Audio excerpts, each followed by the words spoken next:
You're telling me they blew another lead. Another one. Another lead. They just blew it again.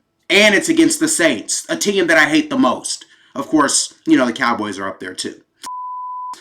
So, in case you didn't hear, the Atlanta Falcons found a way to make me disappointed again. So, this is going to be a pretty hard video to make. Stay tuned. Now, of course, you guys already know the Atlanta Falcons played a game on Sunday, and I don't really have too much to say. I'm just going to get into this video, but of course, before I get into it, make sure to like, subscribe, turn on the notification bell. You guys help me out a little bit, and without further ado, let's get right into this video. Now, of course, the Falcons lost to the Saints by a score of 27-26, and now, before I get into the blowing lead part, I want to get into the positive part, aka the stats. Now, Marcus Mariota actually looked really, really good today. 20 for 33, 215 yards, 1 rushing touchdown, 72 rushing yards. Mariota didn't turn the ball over too much, didn't make too many mistakes. He didn't do anything horrible. I mean, he did have 1 turnover, but, he didn't throw any picks. He wasn't reckless with it, is basically what I'm saying. He managed the game, pretty much did his job to the best of his ability, I'll say.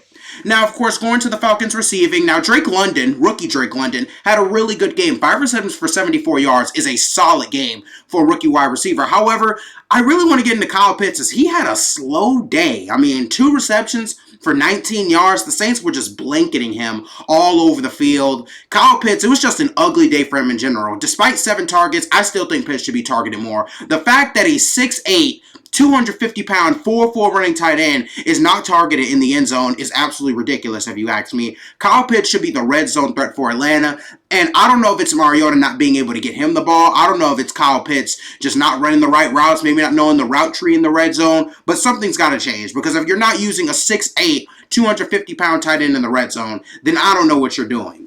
Now, of course, going to the rushing game was remarkable. Cordero Patterson came in and looked amazing. 22 carries, 120 yards, 1 touchdown, over 5 yards a carry. Cordero Patterson picked up right where he left off last season, and personally, I think he needs to be the lead back going into the rest of this year. Cordero Patterson looked amazing. He absolutely eviscerated the New Orleans Saints defense. Really excited to see what Patterson can do this year. I really, really hope he can make a Pro Bowl. Now, of course, enough with the offense. Let's go to the defense. Now, through 3 quarters, the Atlanta Falcons defense was absolutely dominant. They allowed the Saints to only score 10 points. 10 points. The Saints, 10 points in the first 3 quarters. Now, the 4th quarter, that was terrible. The defense blew a 16-point lead and allowed 2 touchdowns, both of which went to Michael Thomas, who was absolutely dogging A.J. Terrell in the last portion of the game. Now, of course, no shade at A.J. Terrell, but Michael Thomas balled out, bro. His first game back, he balled out. Got to give him his credit. Now, of course, there was improvement in the pass rush for the Falcons, which I really, really enjoy. They did have 4 sacks as a team. They also forced a turnover. And I want to talk about one guy, Micah Walker.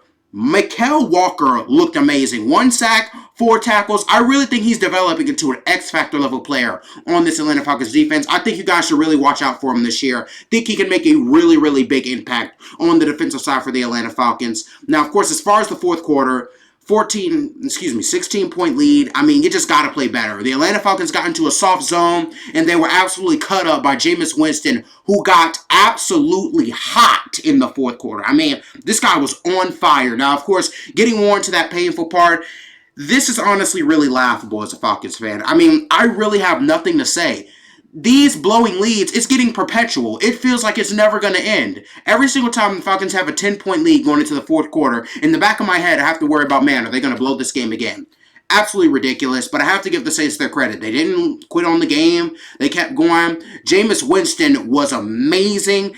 A last-second field goal by Younghoe Koo, 63 yards, which I'm pretty sure would have either tied or broke an NFL record, something like that, was blocked. So, yeah, just a really, really tough and bad loss for an Atlanta Falcons perspective. I do think this is a positive in a way. I do think we did get a lot of positive out of this game. I mean, the defense looked vastly more improved for 3 quarters. The offense looked at least competent, despite Kyle Pitts having an awful game.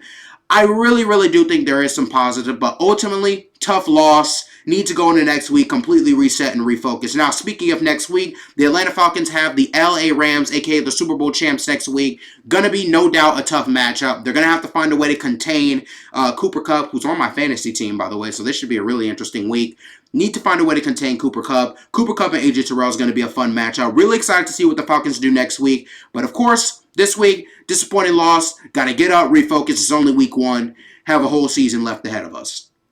But, of course, that's going to be the end of the video. Thank you for watching. Make sure to like, subscribe, turn on that notification bell. You guys help me out a little bit. Of course, I have a couple of more things coming out. Going to try and get a music video on the other channel for you guys really, really soon. So you guys stay tuned for that. But, of course, without further ado, I wish you nothing but the best. Stay loved, stay blessed. Without further ado, I'm going to end this video. Thank you for watching. I might try to resist, taking it away. Come chase these feels and every day.